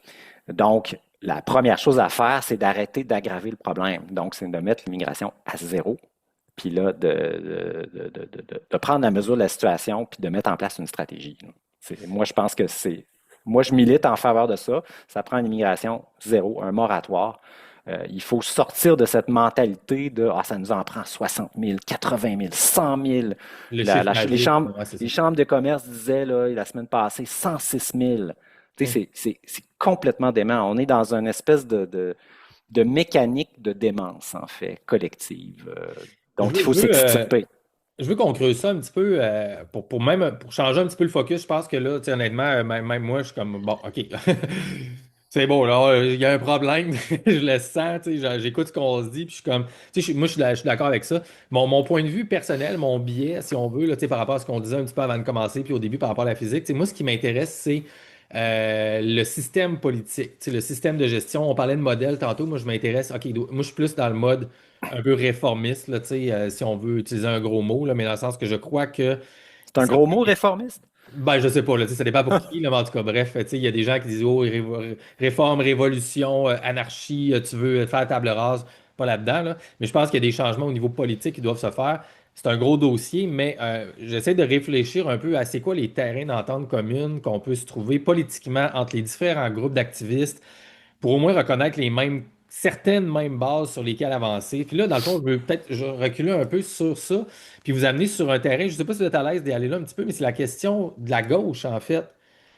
Premièrement, juste rapidement, est-ce que vous vous identifiez politiquement comme à droite? Êtes-vous plus conservateur ou êtes-vous à gauche ou vous essayez de rester très détaché et de ne pas prendre un point de vue plus politique à ce niveau-là, juste par curiosité? Ben, moi, je pense que l'étiquette droite-gauche tu sais, brouille plus la lecture de la situation qu'elle n'éclaire.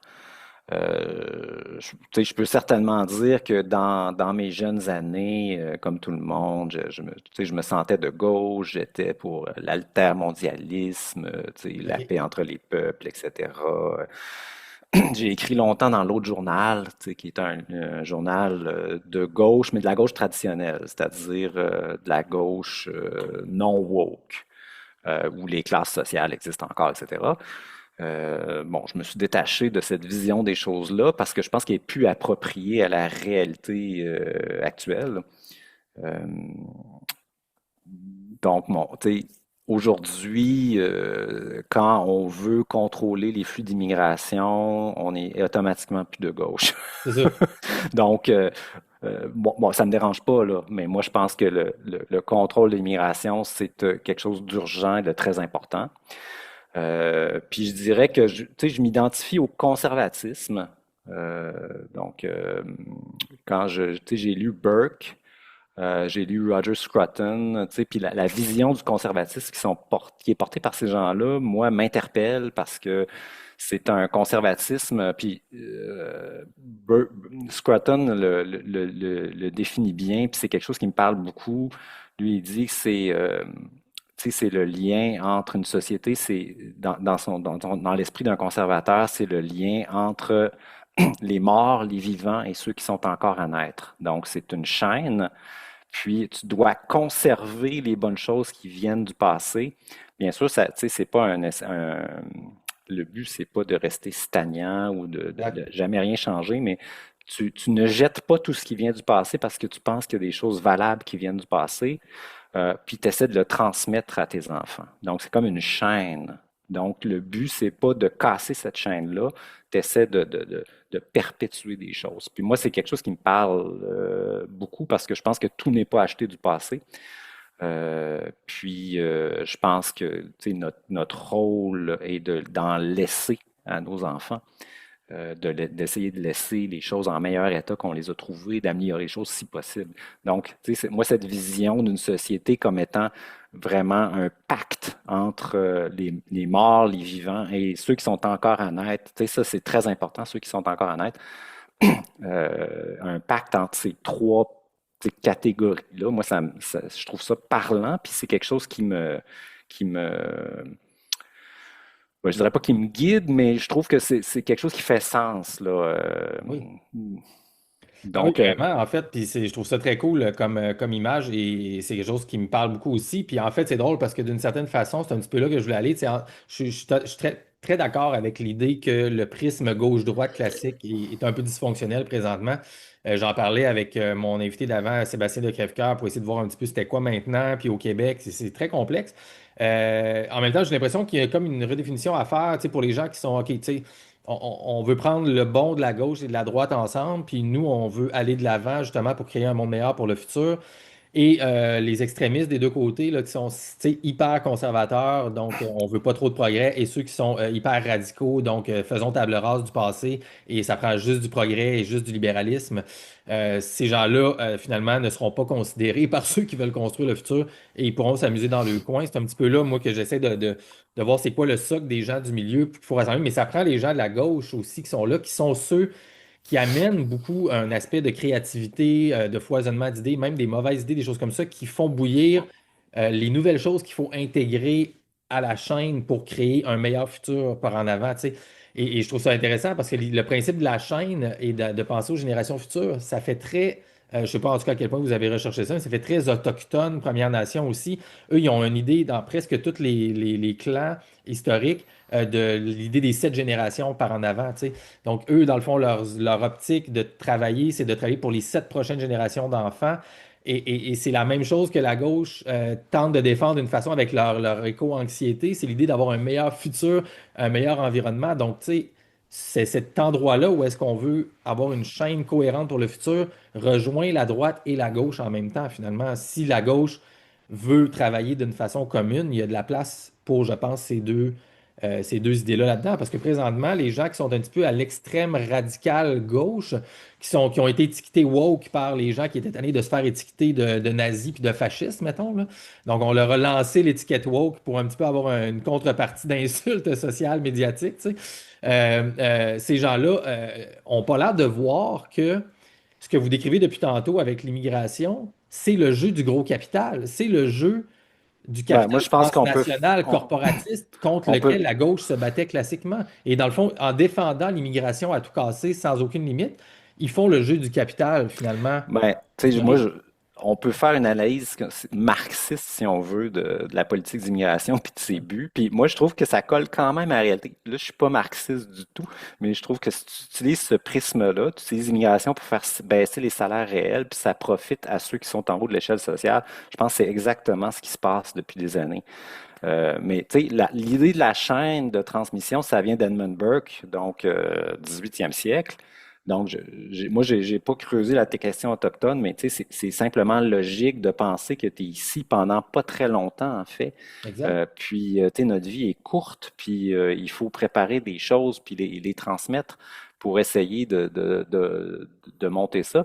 Mais, tu sais, donc, cette idée-là me parle, mais l'autre idée qui me parle aussi, euh, moi, je suis pas du tout partisan de l'homme nouveau ou de la révolution. Tu sais, je pense pas qu'on puisse réinventer l'être humain du tout au tout. Je pense pas qu'on puisse créer un paradis sur Terre. Tu sais, je pense que l'être humain, comme disait Solzhenitsyn, tu sais, il y a le bien, la limite du bien et du mal passe dans le cœur de chaque homme. Donc, dans chaque homme, il y a du bien, il y a du mal.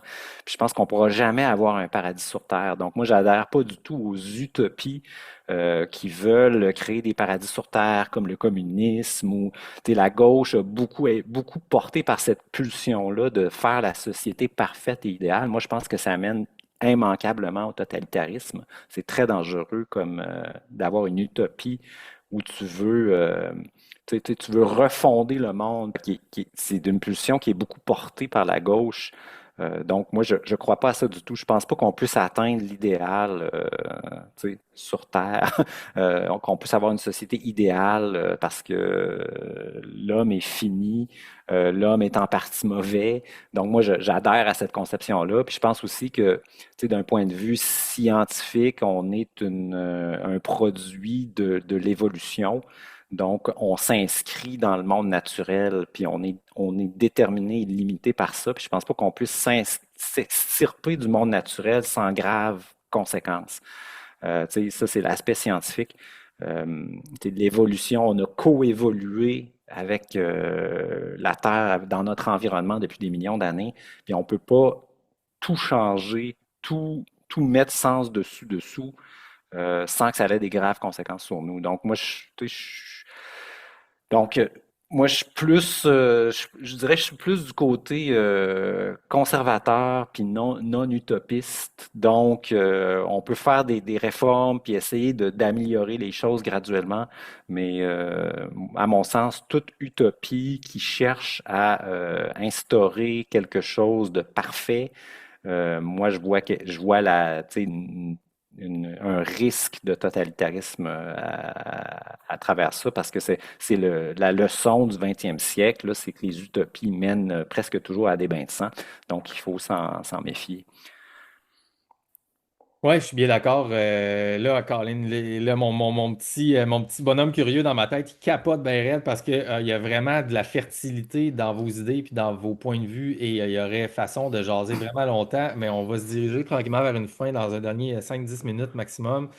Euh, je ne sais même pas en fait où aller parce qu'il y avait tellement de choses que je voulais aborder, mais j'aimerais ça peut-être aller vers un- un- rester, finalement, on va rester sur la question de l'immigration et rester plus large, parce que je trouve ça intéressant d'avoir vos points de vue sur ces questions-là.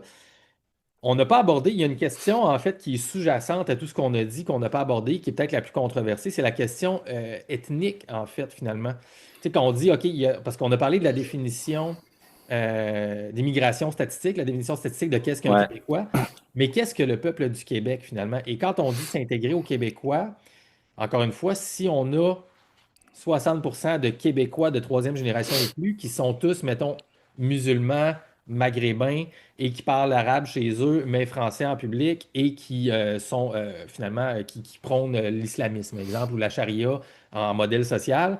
Euh, bon, on a des Québécois sur papier, mais est-ce qu'on a des Québécois? Donc, y a-t-il une dimension ethnique?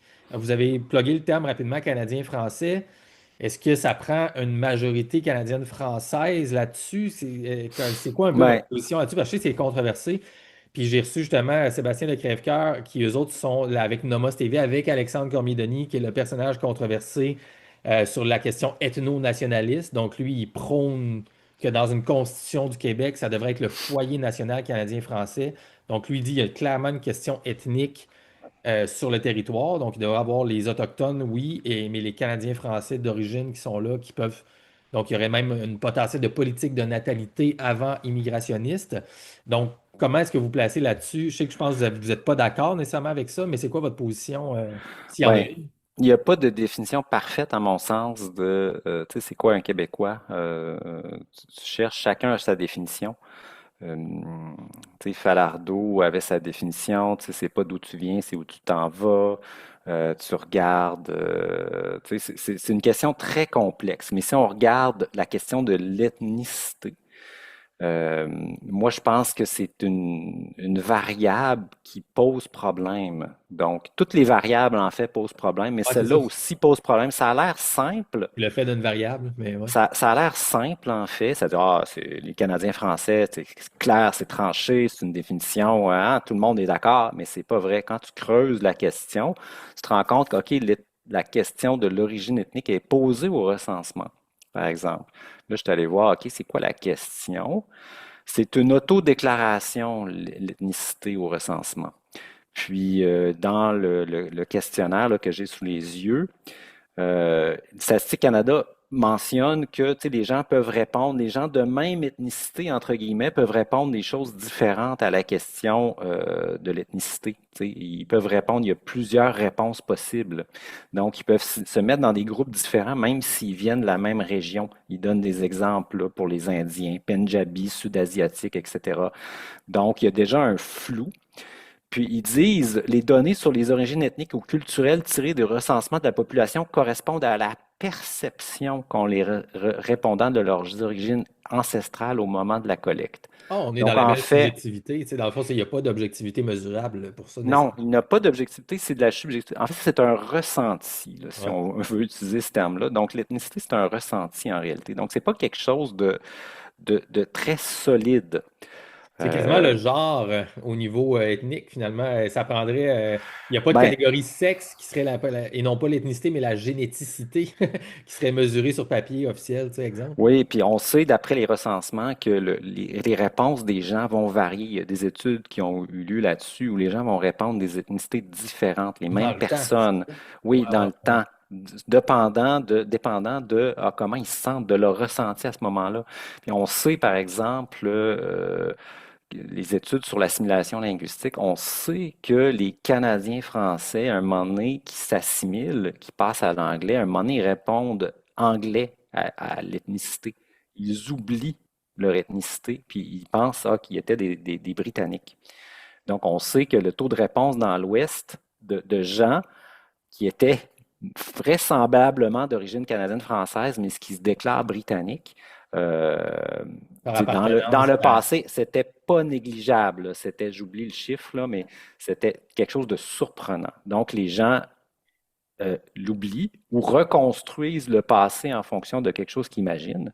Ouais, ouais. On sait aussi que, par exemple, à Montréal, historiquement, la communauté anglophone d'origine britannique, on sait qu'il y a le quart à peu près qui était d'origine française. Donc, tu sais, il répondait britannique, mais on sait que c'est pas vrai.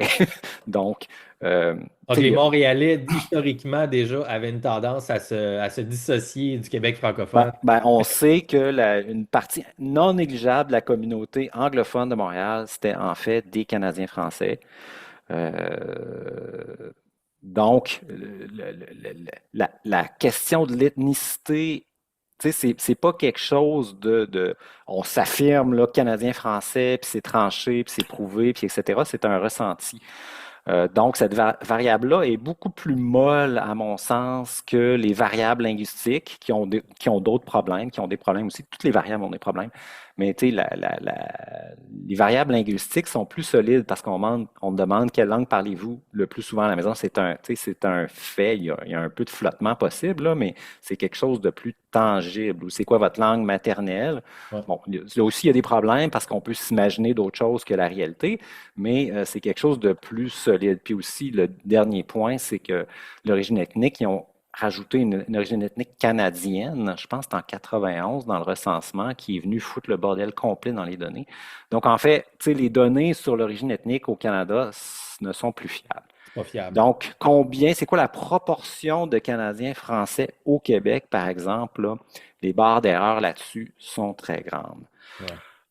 Fait que ça, c'est quelques problèmes avec cette notion d'ethnicité. Puis moi, je pense, tu sais, mon point de vue là-dessus, c'est que l'ethnicité, c'est pas quelque chose de si important que ça. C'est-à-dire que la culture, c'est surtout culturel. Tu sais, c'est une transmission culturelle. Donc, il y a des gens qui peuvent devenir québécois, qui n'auront pas la peau blanche, puis qui vont être québécois à 100%. On parlait de Norman Ah Brathwaite. oui. Moi, j'en connais plusieurs, tu sais, qui sont aussi québécois que moi, là, puis qui n'ont pas la même couleur de peau. Ça, c'est possible. Euh, Ah, mais mais là, même tu sais, des personnes comme Corneille, et puis tu sais, là, je parle des personnages connus, mais tu sais, mais c'est des gens qui sont hyper québécois, même s'ils parlent pas nécessairement québécois, ils ont un petit accent un peu plus francisé, des choses comme ça, mais tu sais, je comprends à 100% le problème, mais on donc, pourrait pour moi, porter là que, OK, mais si on se projette dans 25 ans et qu'il y a 65% de la population du Québec qui est noire, mais qui parle en français, francophone, québécois, puis qui sacre à gauche, à droite, puis qui mange de la poutine, ça reste-tu le Québec pareil? Ben, le bémol que je mettrais, moi, je pense que c'est culturel. Donc, l'intégration, l'assimilation culturelle peut se faire, mais ça requiert beaucoup de temps.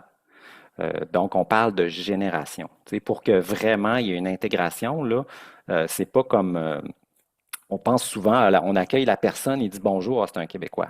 Tu sais, c'est plus complexe que ça. Ça demande une, deux générations. En moyenne au Canada, l'intégration, ça prend deux générations. Deux générations, c'est 50 ans.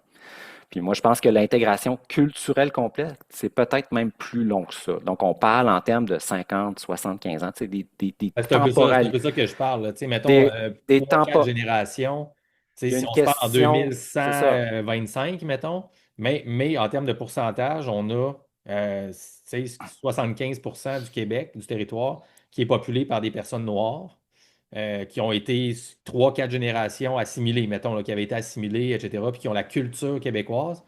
Selon vous, dans le fond, ça resterait le Québec. Donc, il n'y a pas Ben, nécessairement une c'est une composante. expérience, en fait, c'est une expérience de pensée là, que vous proposez là. Oui, oui, Moi, mais je c'est ça pense, l'argument de fond de quelqu'un qui dit ben, il y a une protection ethnique slash raciale à faire parce que sinon, présentement, avec le taux de mais natalité tu sais, de la la population, question, dans 100 ans, le nationalisme québécois n'a jamais été racial. Ça, c'est très important de mettre ça sur la table d'emblée. Ça n'a jamais été une question de race. Puis c'est ça que ben, la certains, question ne se posait pas, on pourrait dire. ben, Parce qu'on était tellement dominant, et c'est ça, non, c'est mais toute la tu sais, question de les l'immigration. Britanniques ont toujours été des Blancs, par exemple. Puis C'est ça? pourtant, je veux dire, ça s'est très mal passé avec eux. Tu sais, il y a eu des guerres. Les Britanniques nous ont fait la guerre, ils nous ont conquis, ils ont tué 10% de la population. Ça n'a jamais été nos amis, là. Ah, mais les Ils étaient Britanniques ne sont blancs. pas des Français, les Donc, Français ne sont pas des oui, Russes, mais c'est ça, mais c'est des c'est des blancs. races différentes. Donc, oui, mais ce qu'on ramène beaucoup avec cette question-là, c'est la couleur de peau, moi, je trouve. Là, je ne sais pas si c'est la Ouais, posture ouais, de je gens qui comprends. défendent ça, mais on ramène ça purement à la couleur de peau.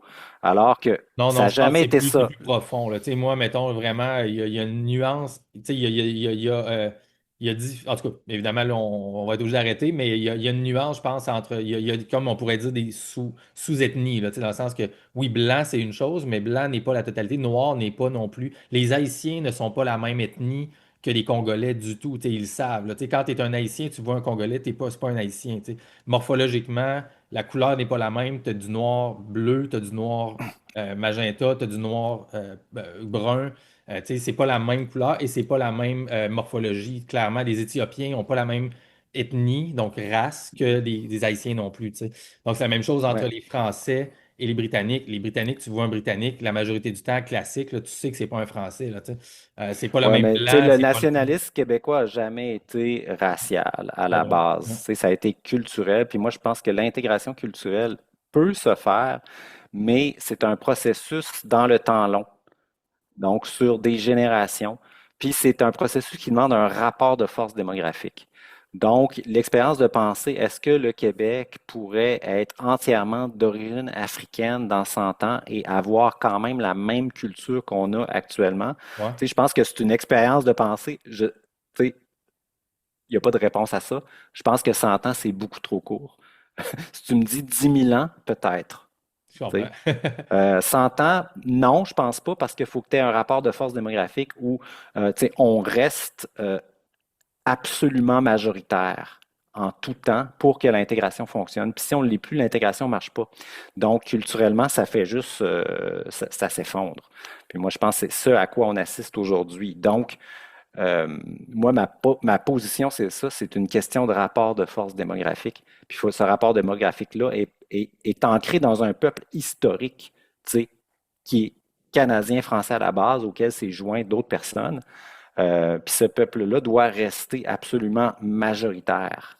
Mais tu sais, canadien-français, c'est un terme, tu sais, si tu regardes la statistique de recensement, ceux qui sont québécois, à mon sens, ça dépasse le bassin purement canadien-français du recensement. Donc, il n'y a pas un recoupement parfait entre Québécois et Canadien-français dans mon esprit parce que le Ouais, terme. je pense pas que personne. En tout cas, à moins que je me trompe, les Québécois, c'est tout le monde qui a la citoyenneté québécoise ou qui est troisième génération. Les Canadiens français, c'est plus la Non, souche mais je veux immigrée. dire culturellement, là, quelqu'un que je veux dire, c'est un Québécois francophone.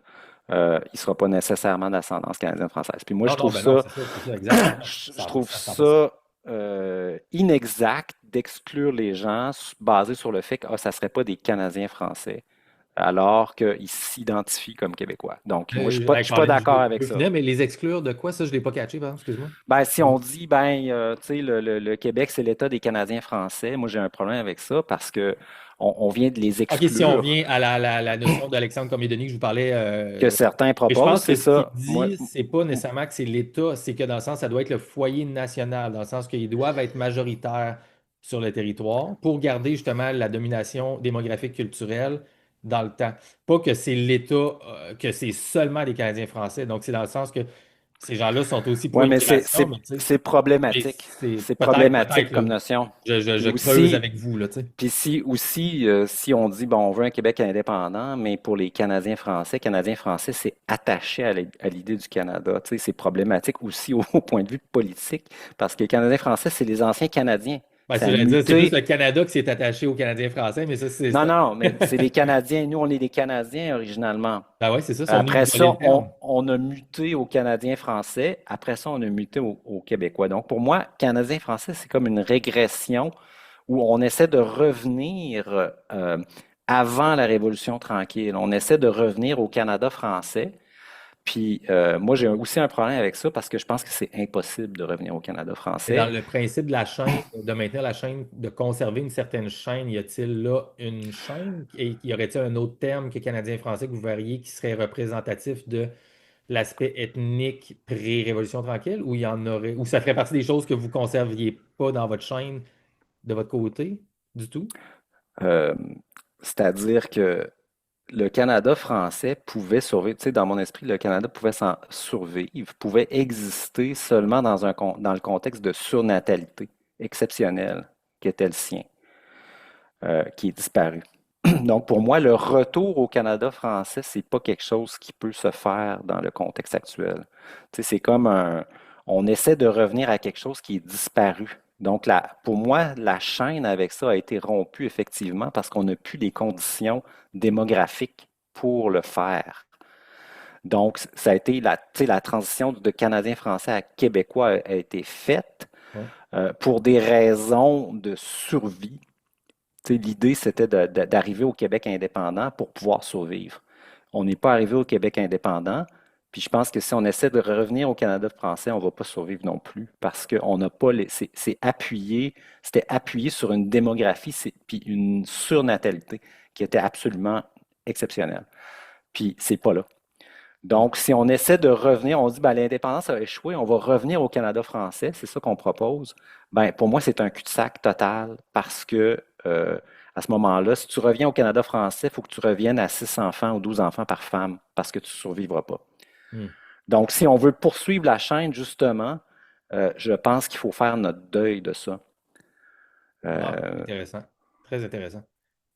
J'aime ça. C'est des choses, des discussions qui méritent beaucoup de profondeur et de nuances. Et en tout cas, vous êtes selon moi un intervenant qui mériterait mais si je d'avoir. peux juste finir là-dessus, tu sais, Oui, il y ben a en fait, des je vais gens. aller ici, c'est parce que moi, je Tu veux sais, respecter le c'est temps, un, là, puis ben votre non, temps. mais Mais c'est un débat, tu sais, c'est un débat important. On n'a pas le temps d'aller au fond des choses, mais ben, mon selon objectif, moi, ce serait de créer un think tank, en fait, et d'animer un think tank pour avoir des intervenants de différents partis vraiment publics, comme ça, démocratiques de tous les côtés, pour pousser ces trucs-là. Fait qu'en tout cas, si jamais un jour j'ai la possibilité de faire ça, je vous inviterai. Peut-être que vous accepterez, puis on vous mettra en communication avec d'autres gens. Mais finissez votre idée si vous voulez. si je peux Ouais. juste finir mon idée, tu sais, l'idée de la transmission est très importante à mes yeux, tu sais, l'idée de la chaîne, mais il y a aussi cette idée-là, effectivement, tu sais, qui est peut-être un peu contradictoire à première vue, là, c'est, OK, il faut comme faire notre deuil. Il faut comme faire le deuil de l'identité canadienne-française. Pas dans le sens qu'on la renie, puis on pense que c'était pas bon, puis que, tu sais, comme on a fait un peu à la Révolution tranquille, où on l'a comme enterré, puis on est meilleur que ça, puis c'était l'identité de la pauvreté, puis de l'ignorance, puis on la renie. C'est Ouais. pas ça du tout dans mon esprit. Moi, c'est vraiment d'un point de vue, tu sais, démographique, puis d'un point de vue de la natalité. Cette identité-là était portée par la natalité des Canadiens français qui étaient, tu sais, on était les champions mondiaux à une certaine époque, là, à tel point que, tu sais, je me rappelle plus quel écrivain anglais a dit à la fin du monde, il va rester juste les Chinois puis les Canadiens Ouais, ouais, français. ouais, ouais, C'est ouais. Toynbee, je pense. Ouais. Donc, puis, tu sais, il y a beaucoup de gens, il y a plusieurs personnes qui proposent de revenir à ça parce que devant l'échec de l'indépendance, devant l'échec du rêve du Québec indépendant, ben, on est dans un cul-de-sac actuellement. Tu sais, le plus logique, ça serait de revenir à ça, mais selon moi, c'est un cul-de-sac, ça, parce qu'on n'a plus les conditions matérielles, démographiques, objectives pour poursuivre. Donc, si on se replie dans l'unité canadienne-française, on est mort, selon moi. Puis je pense qu'il faut faire notre deuil tu sais, du Canada français, il faut faire notre deuil de ça. Puis c'est une condition à la survie, puis à tu sais, poursuivre la chaîne, transmettre quelque chose. Si on veut que ça se passe, il faut faire le deuil de cette identité-là qui ne peut plus survivre, tu sais, à moins de revenir à 6 enfants par femme ou 12 enfants par femme. Puis moi, je pense que ça arrivera pas, ça peut pas revenir. Donc, on a un deuil à faire, je pense, qui n'a pas été fait. Puis c'est pas un deuil, tu sais, c'est pas un deuil nécessairement tragique. Tu sais, c'est un deuil pour, tu sais, aller vers quelque chose d'autre, puis euh, perpétuer, puis continuer. Tu sais, dans la vie, les deuils ne sont pas toujours des choses. Tu sais, ça peut être un appel vers à la vie. Tu sais, ça peut être le passage vers quelque chose d'autre. Donc, moi, je pense que tu sais, on a un deuil à faire. On ne peut pas rester accroché à ça parce que ça va nous entraîner vers le néant. Euh, Parce que c'est une identité qu'on ne peut plus porter. Parce que le monde qui pouvait la porter n'existe plus. Une belle conclusion, en fait. Ça laisse place à beaucoup de réflexions et il y aurait façon de creuser ça pas mal, mais c'est super intéressant. Donc, merci beaucoup. Je vous pose en terminant ma question toc au carré, ma question du trouble obsessif de la curiosité compulsive. En 30 secondes, un sujet que j'aurais voulu qu'on aille beaucoup plus loin là-dedans, c'était la question de la loi 101 et de son expansion au cégep et tout ça. Pourquoi étendre en 30 secondes? Mettons juste, je sais que c'est impossible à répondre, là, mais pourquoi étendre la loi 101 au cégep selon vous? Et est-ce qu'on ne nuit pas au choix de jeunes adultes de s'éduquer dans leur propre langue qu'ils veulent en anglais s'ils le désirent? Ben, c'est pas juste la loi 101 au cégep, c'est à l'université aussi, là. Moi, j'étais un partisan. L'ensemble du postsecondaire doit être inclus là-dedans. Même Donc, c'est Concordia McGill, on flippe en français. non, la loi 101, ce que c'est le financement public des études. Donc, c'est le financement du public des études en fonction de la langue. Donc, Donc, ce ils que devraient c'est, avoir seulement du financement privé s'ils veulent survivre en ce que la loi 101 a fait, c'est qu'elle n'a pas interdit aux gens de scolariser en anglais. Elle m'a dit, si vous voulez scolariser vos enfants en anglais, vous allez payer le prix que ça coûte. Puis si, à ce moment-là, donc il y a des écoles privées anglophones qui existent. Il y en a à Québec, c'est 11 000 par année. C'est les frais de scolarité par année. Puis il y a des gens qui font ce choix-là, qui scolarisent leurs enfants en anglais. Selon moi, c'est inutile parce qu'aujourd'hui, l'anglais est tellement omniprésent dans l'univers virtuel que c'est vraiment un gaspillage d'argent parce que moi, je connais aucun francophone qui parle pas anglais. Tu sais, dans les jeunes générations, ça n'existe plus. Donc, selon moi, c'est simplement un gaspillage d'argent. Bon, c'est un choix personnel. Si tu es riche et tu as de l'argent à brûler, tu peux scolariser tes enfants en anglais. Il n'y a personne qui t'interdit ça. Mais le financement public va se faire en français. Donc, c'est ça le concept de la loi 101. C'est pas l'interdiction du libre choix. Le libre choix a jamais été enlevé. C'est le financement public. Puis c'est logique qu'un État de langue officielle française finance les études en français, selon moi. Tu sais, ça coule de source. Puis moi, j'étendrais la même chose au cégep et à l'université, c'est-à-dire que tout le monde pourrait encore aller à McGill, mais là, il faudrait que tu débourses les frais parce que je ne vois pas pourquoi le Québec financerait ton anglicisation. Puis on sait que le cégep et l'université ont des impacts énormes sur l'ensemble du parcours linguistique. On sait que c'est anglicisant, on sait que les gens, bon, peut-être une exception. Moi, je suis un peu une exception parce que moi, j'ai pas fait ce choix-là. Ça affecte pas tout le monde, mais l'impact statistique d'étudier en anglais est énorme. Puis l'anglicisation de Montréal découle beaucoup des cégeps anglais et de Concordia et McGill. Si on enlève Concordia et McGill à Montréal, moi je prétends qu'on a à peu près plus de problèmes linguistiques. Là, c'est pas ça que je suis en train de proposer. Je suis en train de proposer de réduire leur ampleur, puis de financer les gens donc, de financer des études postsecondaires en français pour les non-ayants droit, donc ceux qui ne sont pas dans la communauté anglophone historique. Super. Donc, c'est ça. Mais puis, moi, je pense que c'est une mesure urgente et brûlante. La loi 101 Cégep, moi, je pense que ça a été un grand échec de la CAQ. Ils auraient dû le faire. Ils devaient le faire. Ils ont manqué de courage, comme dans tant de dossiers. Puis maintenant, ben, Montréal est en train de s'angliciser à vitesse grand V. Puis, ça va prendre des mesures fortes pour inverser ça, qui sont pas là. Ça prendra une révolution ou juste une réforme pour prendre les gros termes que je disais au début D'une comme ça. réforme. Moi, je suis plus réformiste. Ouais, c'est ça. Monsieur Frédéric Lacroix, c'était vraiment le fun. Ça a passé tellement vite. J'aurais voulu creuser énormément, mais on va s'arrêter là. Merci, merci, merci pour le temps, l'énergie et la fougue, je trouve, des idées. Moi, ça me motive quelqu'un qui aime ça, parler, pousser ses idées, puis qui croit en ce qu'il dit aussi. Fait que je veux vraiment dire merci. Puis merci plus largement pour peut-être le Québec, pour votre contribution publique en termes de recherche, de texte et de rigueur intellectuelle pour essayer d'amener, en tout cas le plus possible, d'objectiver les choses. Moi, je pense que c'est quelque chose qui manque. Je trouve qu'il manque de science au gouvernement énormément et j'espère que votre appel pour avoir plus d'études sur des sujets comme ça va être entendu par les gouvernements. On commence à douter un petit peu, mais en tout cas, on va envoyer de l'espoir là-dessus pareil. En terminant très rapidement, bien sûr, on peut vous suivre en ligne sur X. Frédéric Lacroix sera, le lien sera dans les commentaires, mais pluguez aussi, y a-t-il d'autres endroits? Y a-t-il un autre livre qui s'en vient? Donc, juste rappelez votre livre déjà paru et votre blog aussi, s'il vous plaît. Oui, donc j'ai écrit deux livres. Pourquoi la loi 101 est un échec, publié chez Boréal en 2020, et j'ai écrit aussi un libre choix qui porte sur les cégeps, donc la loi 101 au cégep, publié au MQF en 2021. J'ai un blog, donc c'est frédériclacroix.québec, donc je publie régulièrement des textes là-dessus. Un livre, ben, je pense beaucoup à l'immigration, donc ça mijote, là. J'aimerais ça écrire là-dessus, mais c'est pas fait encore. C'est un sujet complexe, puis c'est difficile de tout ramasser et d'être pertinent là-dedans. Excellent. Ben, un immense merci encore une fois. C'est terminé. Alors tout le monde, bon, on continue un petit peu, là, juste le temps d'avoir la réponse de Michel Doré officielle. Il m'a dit qu'il hésitait et d'ici là, ben, j'espère qu'on va finalement pouvoir arrêter un jour. Vous savez, j'essaie d'arrêter. Donc, si vous avez aimé ça, aimez, partagez, ça va booster mon ego un petit peu. Puis peut-être que ça va être assez pour calmer mes symptômes et finalement arrêter le podcast. Sinon, ben, on se revoit au prochain. Merci tout le monde. Bonne soirée, bonne journée. À la prochaine. Merci, Monsieur Lacroix. Merci, là.